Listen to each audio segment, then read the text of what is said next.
Hey, this is Kurt the Boat Doctor down here, Charleston again. I got it all to myself again. Everybody loaded up. Here coming up soon though, this place is gonna be packed. This is the only place I can take the bigger boats now. You got the east side's down, California Street's down, Empire, they got a damn charter boat parked right behind the docks.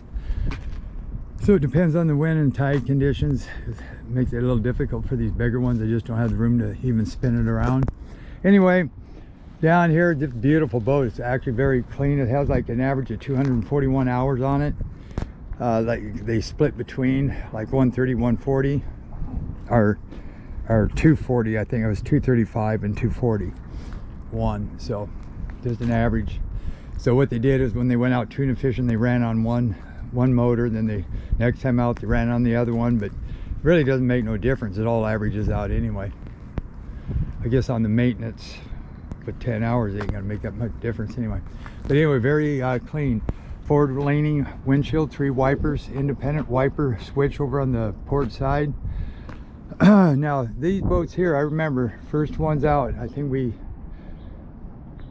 put them in right here, was the 24 and 26.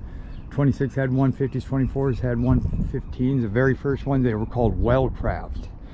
And then later on they made it for the Duckworth line too.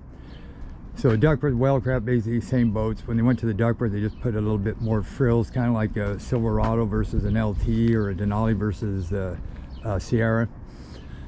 So basically same hull.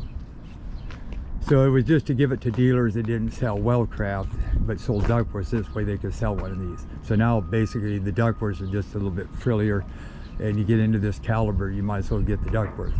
So it is a 26 offshore, got rub rails, boom, boom, boom. They did enhance it later on, raise the front, the step up, large bow rails. You got the spot go light, PA horn, hailer, anchor pulpit, and good. I think you did have the good. This is one I was talking about. When you have a windlass, you need a drop down like that for the weight of the anchor to tip it down, because if it was at this angle stationary, even though you had a windlass, you'd have to go up there and help that anchor over the top of that pulpit. So anyway, you got a spare tire, foot jack I like, cross your chains, 2 5/16 cents ball, check your brake fluid, Brown 7, keel roller. You'll save on that. Again, that roller does not, the boat, you don't want on top of that roller. That's just to load it so you don't hit that cross member. You got 4 4x4s with slicks, gear bath oil hubs. Brown good, white bad. These are extra big. These are like 16s, so that adds you another 500 pounds of towing weight between a 15 and 16. Half, 3/4 you're fine. So one nice thing with gear oil, you can come out here, up, they're brown, up, they're up over half, they're good to go. Instead of sitting out there on a trip, getting out your grease gun, the mess and fuss and all that good stuff. Nice tinted windows, sliders, nice and big. You got a bathroom window as well, LED nav lights, very nice. And I believe this is an 18 by 45 degree hole on this one. So these are really nice riding, very quiet. 26 is an awesome boat. Trim tabs, you got a 9.9 high thrust with a 25 Yamaha gear case, larger prop, so it's all in gearing. You got back here, back pressure, it releases, gives you more backup power. The zincs are working, they got welded on zinc bars.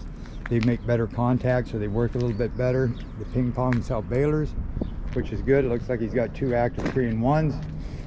So that must mean that he added that back unit later. And what he did there is ran independent, which is a good deal. So if one unit went out, at least he'd have a backup. That way he's got a sonar. GPS you'd have no matter what, unless the power went out on it. But radar and stuff you wouldn't. So anyway, but there's a way to do that. Like say that main unit went out and your radar just carry another Ethernet cable. You could run it from that box all the way to the back and plug it in here. Then you'd have your radar, so you'd have everything. You got your trim switch right here. These here, just find some grease once in a while, tapping on these. because if you trim this down, then you trim it back up and you hear just grind, wow, wow, wow. That means these are dry. These run on top here. There's a little half moon indentation. That's your trim pistons right here. When you're on the water, this is your trailer trim piston. So when I look at that, you got hydraulic ram, has autopilot, 2-step. Always make sure that's pinned, because that's not pinned and you step on that, you're going to go backwards in a hurry. Got a bottom paint and rub rails. What I like, it rubs on here instead of on the side of the boat. Same thing with the bumpers, you don't scuff up your paint.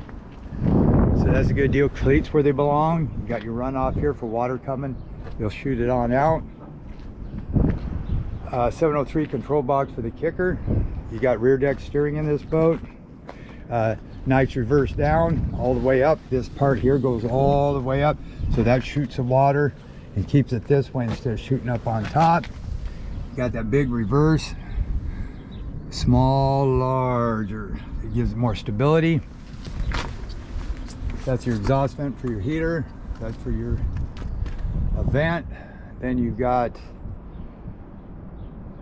I believe, your waste pump outs up there. You got your Scotty's extends 30 to 60. Pull the pin. This is a 2019. Pop that up. Got a grab handle here. Step up. That's the handle. If the electric went out, you can crank. You got a meter. Bring that down, lock it. You pull this over. See how he's got this here? And you run the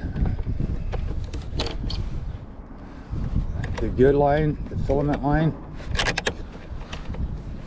Well, you put that tight. There you go. I'm going to bring that down. That releases it. So now I'm going to check the auto. Yep, that works. So bring this back. I'm going to just clip it to here. Let's step on that handle. Then just slightly bump it so you don't get too tight. These don't, the problem with the cable ones, they end up kinking up on you and they can get into a hell of a mess. So these are a lot better. You got your flip down seats, rear steering, spray this down with Corrosion X. You got your command link gauges, fuel management tach, Simrad unit here. And let me see. So he's got NEMA 2000. He's got his power supply and he's got his sonar, so that's why. And that's his, if you ever want to put a chip in to run Navionics Plus card, you can. Crab davit extension, there it is. You can pull it off and store that up underneath. Rear entry door. There's where your wash down is, gas fill. So if you spill it, it ain't going all over, it's just going to go out the back. Fish box. Battery charger. Now I know the mass radio, it looks like it's not working, so they got the switch, so it maybe be the switch that's bad. So that's on its way. This boat is for sale. It ain't gonna last long, I'll tell you that, compared to the price of the new ones. Good gutter system now. They put a lip up, so the water's gonna go there, trap into here instead of on the deck, and go right out your self bailers. Lockable. Your battery switch, your batteries are, undo that, they're up underneath. Now that's for your wash down. See that little cap right there? So in the winter time, you could actually get your jug or something and hook up to that like a line, and you could start your pump, and you could pump antifreeze all the way through that line and through that pump. So in harsh winters, you just shut that valve, and then you could pump that in. Just like you backfill it, you can put a jug and turn it upside down, turn the switch on, and it's going to go through the pump. Let it go till you get pink stuff coming out the line. And then you winterize. 10 micron filters. Now I put gas in here. This thing has had full service on all the motors. I mean, the good service too, zincs and everything. So I'm gonna pump these up here a little bit. Sometimes it's easier to start it. There's your auto float switch. There you go. So what I would do, you don't have to run non-ethanol in these. Zolotone clear coat. What you could do is run the regular, run the Startron in Okay, the last of the year, say come, say June, July, August, September. So maybe you're going to quit in September. So the last few trips you go out, I would say let this thing get down low, then fill it with non-ethanol, and then finish out your year on that tank of gas. That way you got non-ethanol through the whole treatment system, especially that kicker motor. And why I'm saying that, something could happen where you couldn't get back to the boat within a year if you run that say that non-ethanol and you run it through there. Let it get down to a quarter of a tank, either quarter or full when you put it away. Just a heads up. And if you can, if the boat's parked somewhere on the months you don't use it, I would say go ahead and try to fire them up on a hose. Let the little kicker motor run for about 10-15 minutes. The main motors you can run just like maybe 8 minutes. That just keeps that gas stirred up, and so that way you never have to worry about having a big expanse of having your fuel system went through.